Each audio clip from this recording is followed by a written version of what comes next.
Throughout 2025 and moving into 2026, a huge amount of attention on Ukraine's wartime approach has centered on its deep strikes. And that focus makes sense because those long-range attacks have cost Russia billions of dollars while steadily eroding Vladimir Putin's war machine. But that same spotlight on deep strikes has also caused many people to miss something else happening inside Ukraine's strategy. In fact, there hasn't been just one shift. There have been three major shifts, and they're combining in a way that creates compounding strength for Ukraine. Putin is increasingly unable to stop what's building because Ukraine is getting stronger at the exact moment Russia's vulnerabilities are becoming easier to exploit. This framing comes from Professor Darren Gerdes, a tenured business professor at Charleston Southern University, who also runs the YouTube channel Professor Gerdes Explains. Gerdes argues there is a trio of turnarounds showing how Ukraine is entering 2026, prepared to fight in markedly different ways as the war continues. You'll see all three strategies as we move through this analysis. And the third in particular matters enormously for Ukraine's long-term staying power. But the key idea in Gerdes' argument is simple. Ukraine is stacking advantages through these three shifts, creating momentum that builds on itself. And you can see early signs of it even in the long-range strike campaign Ukraine is running today. Gerdes points to drone attacks on an electrical substation in Moscow, strikes on air defense assets in Crimea, and many similar operations, all of which suggest Ukraine is doing something new. Something that reflects the first of the three strategies, speeding up the creation of internal technology. Gerdes reinforces this by pointing to recent remarks from Ukraine's defense minister, Mikhailo Fedorov. On January 15th, Censor.net reported comments from Fedorov in which he stated that the top 50 of Ukraine's 400 drone units account for 70% of all hits on the enemy in the war. Fedorov used that fact to describe what comes next. If Ukraine develops the remaining 350 units more aggressively, Russia could face a casualty rate that becomes catastrophic. Gerdes sees this exactly the way Fedorov does. He argues this is evidence of a broader change in Ukraine's approach to fighting. Now, that's the Pareto principle right there, Gerdes says. For anyone unfamiliar, the Pareto principle is often called the 80-20 rule. The idea that 80% of outcomes come from 20% of inputs. Ukraine's numbers don't match 80-20 perfectly, but the exact match isn't the point.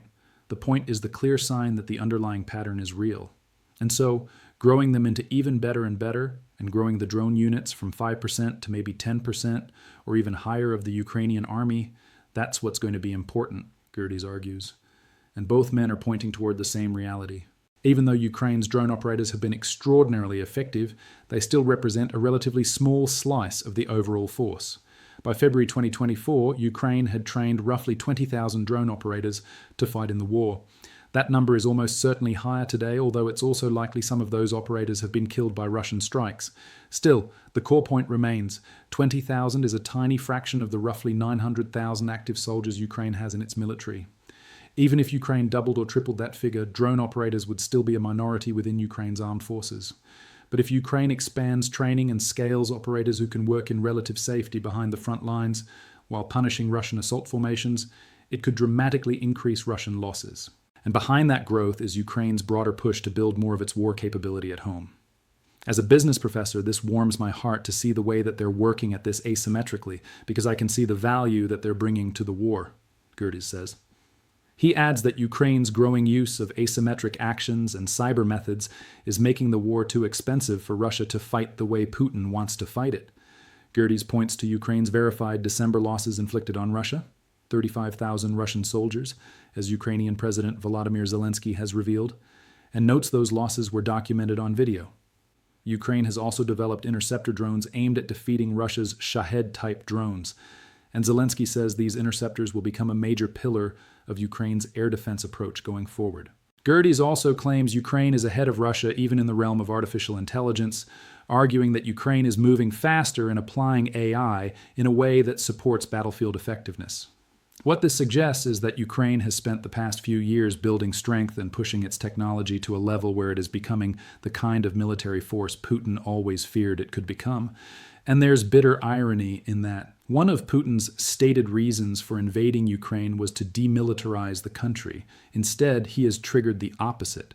Russia's war has turned Ukraine into one of the strongest, most technologically capable, and increasingly self-sufficient military forces on the planet. Ukraine's defense industry has expanded to an estimated capacity of roughly $35 billion since the war began, and Gerdes argues it could grow further with the right investment.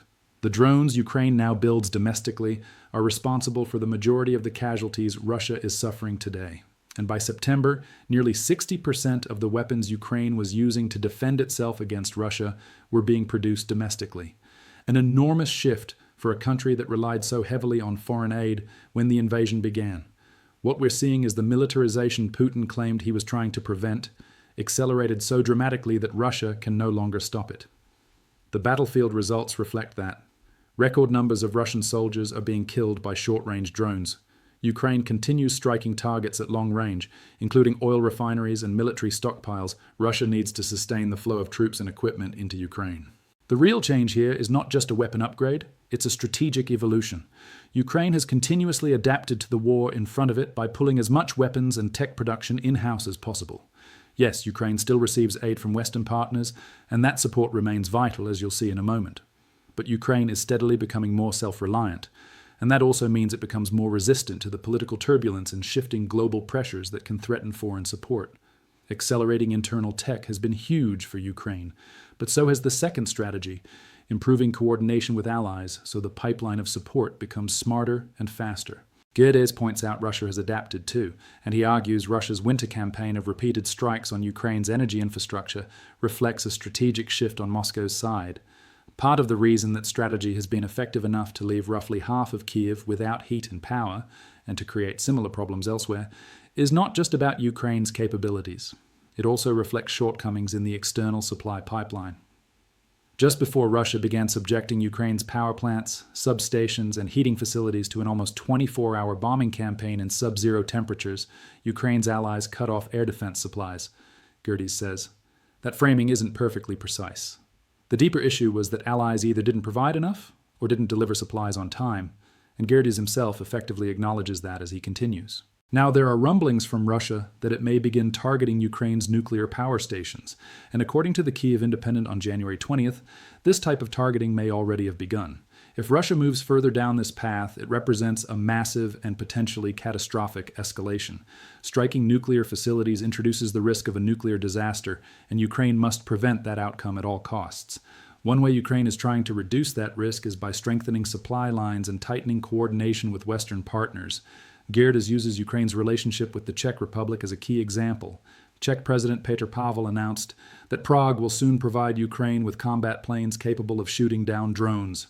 Gerdes says, those aircraft, believed to be subsonic L-159 jets, reflect Ukraine's attempt to work with allies to obtain what it specifically needs, rather than simply accepting whatever partners are willing to offer.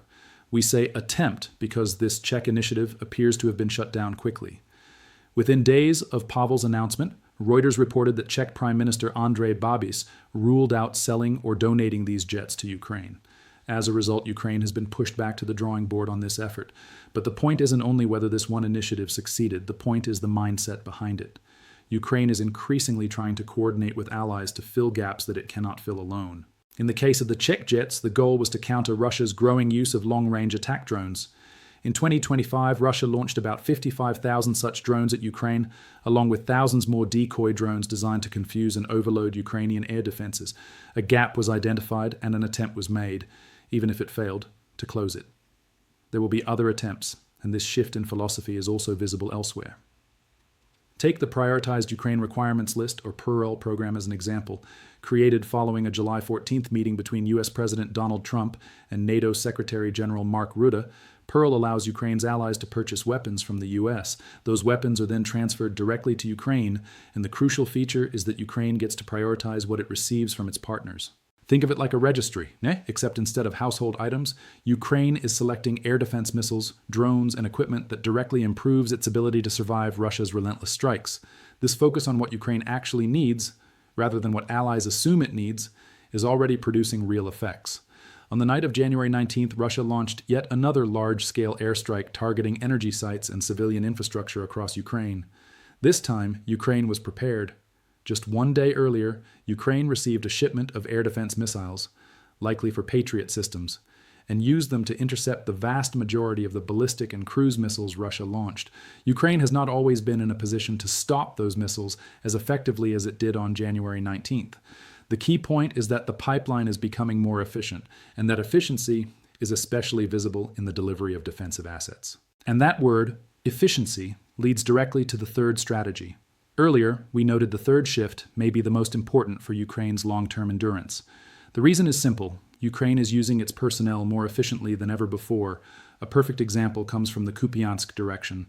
Russia has tried to claim Kupiansk in Kharkiv Oblast for months, partly for leverage in peace negotiations, and partly because it can serve as a logistical node for deeper pushes into Kharkiv and toward the Donbass.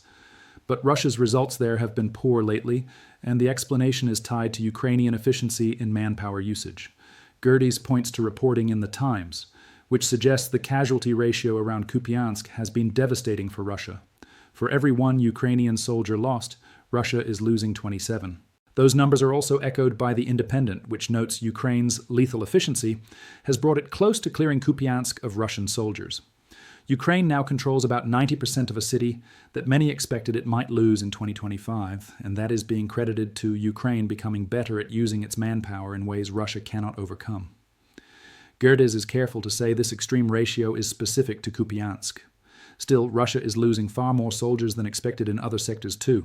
Take Pokrovsk as another example. Putin is desperate to capture it, and it has faced sustained assault for nearly 2 years. Yet in that area, parts of the Russian front line are reportedly nearing collapse, and again, the explanation comes back to Ukraine becoming more efficient with its troops. Some sources claim Russia is losing 15 soldiers for every one Ukrainian loss near Pokrovsk. There is more context behind those figures, but the key point in the narrative is the widening imbalance. There are two reasons these ratios matter so much. Gerdes highlights the first by saying, now normally you would maybe want to think of 1 point something to 2, or 1 to 3 at the greatest, when describing what typical casualty expectations might look like between attacker and defender. And that lines up with classic military logic, including the well-known 3-to-1 rule, which suggests an attacker should have at least 3 times the defending force to reliably win, implying a far smaller casualty imbalance than what Russia is experiencing. That's not what we're seeing here. And the reason is that Ukraine has become extremely efficient at killing Russian soldiers without exposing Ukrainian troops unless it has no alternative. Drones are a major driver of that efficiency. As Forbes noted on January 16th, Ukraine has continually adapted its tactics to handle Russian assaults. One part of the approach is building kill zones saturated with FPV drones. These drones often destroy Russian assault elements, or most of them, before they reach the fortifications they're trying to seize. Ukraine then anchors those kill zones with small squad-sized units positioned to defend against whatever breaks through. But the logic remains efficiency-driven. Why risk a soldier doing a job a drone can do? The second reason these casualty ratios matter is tied to something Ukraine would prefer not to be true. Despite its defensive success, Ukraine has taken heavy casualties of its own. After 4 years of war, that's inevitable.